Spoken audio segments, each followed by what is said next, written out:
ఈరోజు మన వీడియో వచ్చేసి చిలకడ దుంపతో ఒక మంచి రెసిపీ చేస్తున్నానండి. చిలకడ దుంప ఆరోగ్యానికి చాలా మంచిది కదా, కానీ పిల్లలు ఉడికించిస్తే అస్సలు తింటారు కదా. అలాంటి పిల్లలకి ఇలా చేసి పెట్టండి, చాలా ఇష్టంగా తింటారండి. ముందుగా మనము ఒక 1/2 కిలో చిలకడ దుంపలు తీసుకొని నీట్గా కడిగేసుకొని కుక్కర్లో వేసుకొని ఉడికించుకోవాలి. ఇవి లావుగా ఉన్నాయి కాబట్టి నేను కుక్కర్లో పెడుతున్నానండి. మీరు సన్నగా ఉన్నట్లయితే ఆవిరి పైన కూడా ఉడికించుకోవచ్చు అండి. ఇడ్లీ కుక్కర్లో పెట్టుకొని ఇందులో కొద్దిగా వాటర్ పోసుకొని మూత పెట్టేసి జస్ట్ ఒక 2 విజిల్స్ పెడితే సరిపోతుందండి. హై ఫ్లేమ్లో 2 విజిల్స్ పెడితే సరిపోతుంది. ఎక్కువసేపు పెట్టారంటే మెత్తగా అయిపోతాయండి. కాబట్టి ఒక 2 విజిల్స్ పెట్టుకోండి, హై ఫ్లేమ్లో సరిపోతుంది. ఆవిరిపోయిన తర్వాత ఇప్పుడు తీసేసుకుందాము. చూడండి, చక్కగా కుక్ అయిపోయింది. ఇప్పుడు నీళ్ళు వంపేసుకొని కాస్త చల్లారిన తర్వాత పైన తొక్క తీసి ఉంచుకోవాలి. తొక్క తీసుకున్న తర్వాత ఇలా కొబ్బరి తురుముతో ఇలా తురిమేసుకోవాలి. చేతితో మెదుపుకున్నామంటే కాస్త గడ్డలుగా ఉంటుందండి. కాబట్టి ఇలా తురుముకున్నాం అనుకోండి, సాఫ్ట్గా ఉంటుంది. కాబట్టి ఇలా తురిమేసుకోండి. ఇప్పుడు దీన్ని పక్కన ఉంచుకుందాము. ఇప్పుడు స్టవ్ పైన ఒక గిన్నె పెట్టుకొని ఇందులో 3/4 కప్పు బెల్లం వేసుకొని 1/2 కప్పు నీళ్ళు పోసుకోవాలి. చిలకడ దుంప స్వీట్గా ఉంటుంది కాబట్టి బెల్లం అనేది చూసుకొని యాడ్ చేసుకోవాలండి. మీకు స్వీట్ ఎంత కావాలో అంత బెల్లం యాడ్ చేసుకుంటే సరిపోతుంది. ఇది జస్ట్ బెల్లం కరిగించుకుంటే సరిపోతుందండి, పాకం ఏం అవసరం లేదు.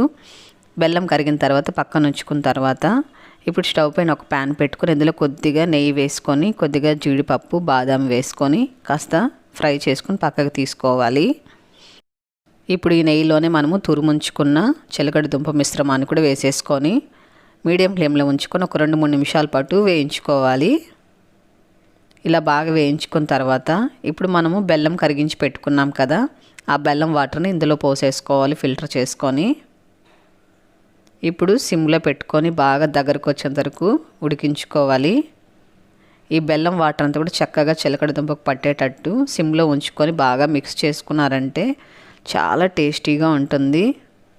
ఇందులో కొద్దిగా సాల్ట్ వేసుకోవాలి, ఒక చిటికెడు వేసుకుంటే సరిపోతుంది. కొద్దిగా ఇలాచీ పొడి కూడా వేసుకొని తగినంత నెయ్యి వేసుకోవాలి. మీకు నెయ్యి ఎంత నచ్చితే అంత వేసుకోవచ్చండి. నెయ్యి ఎక్కువ వేయడం వల్ల టేస్ట్ అనేది చాలా బాగుంటుంది. ఎక్కువ నెయ్యి తినని వాళ్ళైతే కొద్దిగా ఆయిల్ కొద్దిగా నెయ్యి యాడ్ చేసుకోండి, బాగుంటుంది. ఇదంతా కూడా బాగా దగ్గరకు వచ్చేంత వరకు ఉడికించుకోవాలి. మనం వేసుకున్న నెయ్యి అంతా కూడా చక్కగా పైకి వచ్చేంత వరకు బాగా ఉడికించుకోవాలి. ఇప్పుడు ఇందులో మనము వేయించుకున్న బాదం జీడిపప్పు కూడా వేసుకొని మొత్తం కలిసేలాగా ఒకసారి కలుపుకోవాలి. చూడండి, చక్కగా నెయ్యి అంతా కూడా పైకి వచ్చేసింది.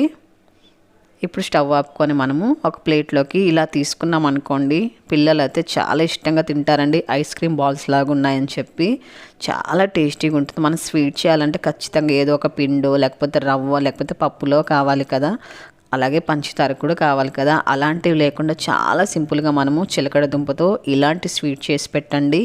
ఇంట్లో ప్రతి ఒక్కరు ఇష్టంగా తింటారు. నచ్చింది కదా, ప్లీజ్ లైక్ చేయండి, షేర్ చేయండి.